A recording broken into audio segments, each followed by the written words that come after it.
ওনার সাথে সামাও কথা হচ্ছিল, তো শুনলাম যে এখানে একটা ক্রিকেট টুর্নামেন্ট হবে।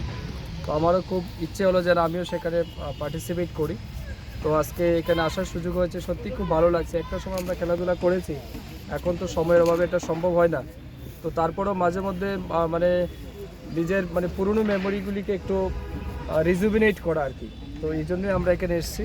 তো আমি দুই দলকে অনেক শুভেচ্ছা জানাই। আর দুই দলই প্রচণ্ড শক্তিশালী, আইসিও অত্যন্ত শক্তিশালী সরকারের পার্সপেক্টিভে, আর ডেমোক্রেসির পার্সপেক্টিভে আমাদের সাংবাদিকরা অত্যন্ত শক্তিশালী। তো উভয়ের শক্তি বজায় রেখেই মানে মাঠে যাতে সম্মান সঠিকভাবে পাওয়া যায়, এবং আমরা মানে আশা করছি একটা জমজমাট এবং উত্তেজনাপূর্বক একটা ম্যাচ আমরা দেখতে পাবো। তো আমি আবারও সবাইকে শুভেচ্ছা জানাচ্ছি, বিশেষ করে আইসিএ ডাইরেক্টর মহোদয়কে এবং আপনাদের টিমের পক্ষে আমাদের মাননীয় অভিষেক দাকেও ধন্যবাদ জানাচ্ছি আজকের এই সুন্দর একটি ক্রিকেট টুর্নামেন্ট এখানে আয়োজন করার জন্য। তো আশা রাখছি আমরা একটা ভালো ক্রিকেট টুর্নামেন্ট উপভোগও করতে পারবো এবং নিজেরাও আমাদের পারফরমেন্স দিতে পারবো। Wish you best of lakh.